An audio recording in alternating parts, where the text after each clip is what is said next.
হ্যাঁ কালীগঞ্জ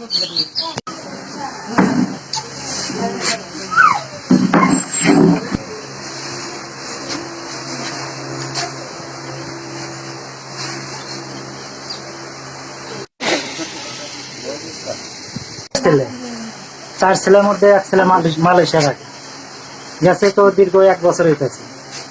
1 বছরের মধ্যে বাড়িতে টাকা পয়সা পাঠায় নাই। এই যে মাঝে মাঝে কাজ পায় আবার কাজ পায় না। কিন্তু এই যে মানে যে দিনের ঘটনা আর কি, যেদিন বিষ খাইছে তারপরের দিনই 1,10,000 টাকা পাঠানোর হতো মালয়েশিয়া, আবার বিষে লাগানোর জন্য। এই নিয়ে আর কি আমার শ্বশুর শাশুড়ি একটু কথার কাটাকাটি। মানে আমার শ্বশুরের কথা যে গেছে এত টাকাতে গেছে, বাইরে গেছে, টাকা পাঠায় না, আবার ভিসা লাগানোর দরকার থাকে, তো চলে আসুক, ওর মালয়েশিয়া থাকার দরকার নাই। কারণ আমার শালা কইতেছে যে আইসি যেহেতু আর কিছুদিন দেখি এই নিয়ে। আর স্বামীর নাম হয়েছে স্যার, স্যার কার্ডের মধ্যে জমির ডাকে মতো স্যার কাজল। তারপরে স্যার আমার ছোট ছেলে যে ঢাকা মালয়েশিয়া গেছে স্যার, মনে করেন টাকা পয়সা ঋণ ধার করে ছেলেরা জমি টমি আছে সেই বন্ধক দিয়ে বড় ছেলেরা 1 জমি করে 6-7 লাখ টাকা গেছে পাঠাইছে সেটা। এখন বর্ষা হয়ে গেছে, অত কোনো রোজগার কামাই নাই। বাবাকে বলে আমাকে বলে মা এখন ভাইদের সাথে কেমনে বলবো মা, এবার ইয়াটা তোমরা দুজনে ম্যানেজ করে দিবা। বললাম তো তোমার আব্বার কাছে বললো। আমি আর মেয়ে কোথায় যাবো বাবা, তোমার আব্বার কাছে বললো।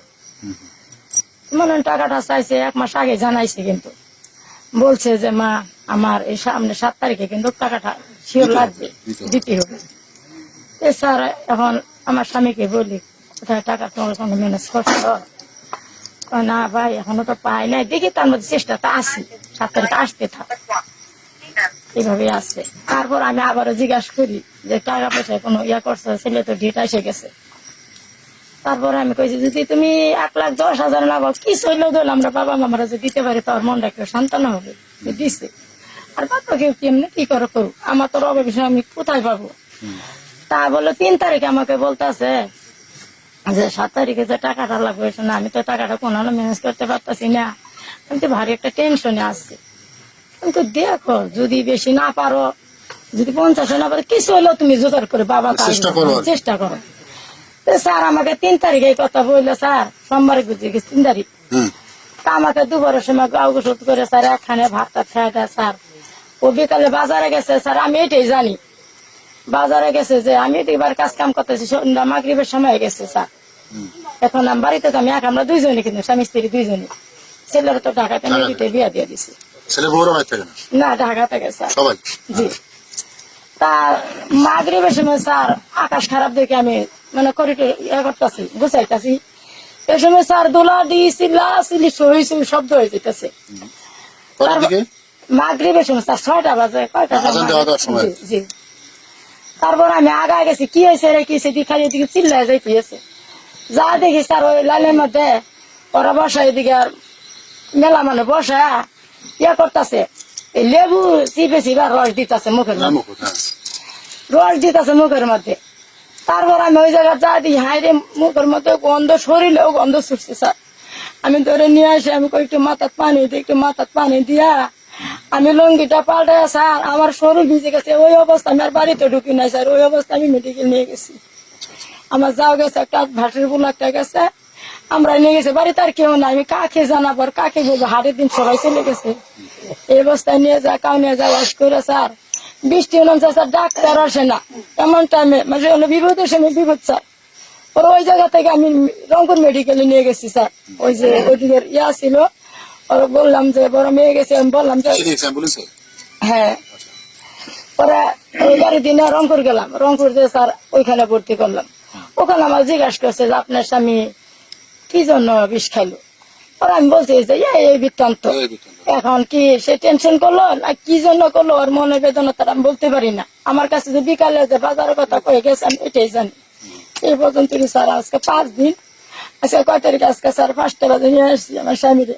আর ডাক্তার ভর্তি করেছিল জি, ভর্তি করার পরে তো রাখলাম এই কদিন, আজকে নিয়ে আসছি স্যার। এখানে নিয়ে আসছি স্যার, মানে আজকেও ডাক্তার নাই, কালকেও ডাক্তার বলে আসবে না।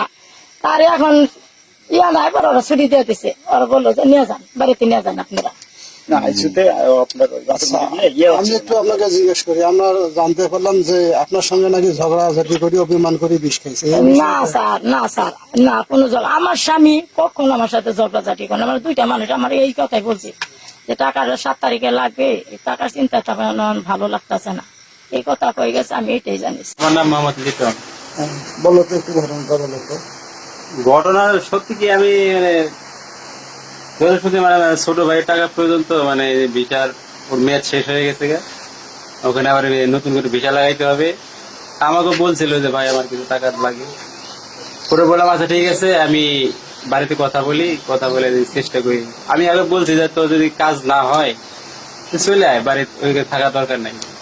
পরে বললো ভাই আসছি যখন আর একটা শেষ মানে চেষ্টা বলে করে আমি থাকি আর একটা বছর, তোমরা যদি পারো তাহলে আমাকে কিছু টাকা দাও।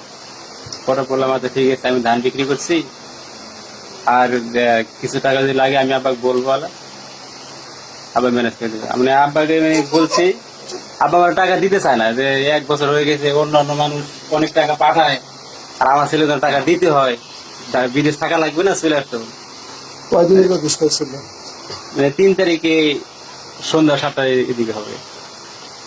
মেডিকেল নিয়ে গেছিলেন তো? হ্যাঁ, তখন আমরা আমাদের ঢাকা, আমরা যখন শুনছি 8টার দিকে, তখন আমি অফিসে 12টা ছুটি হয়েছে।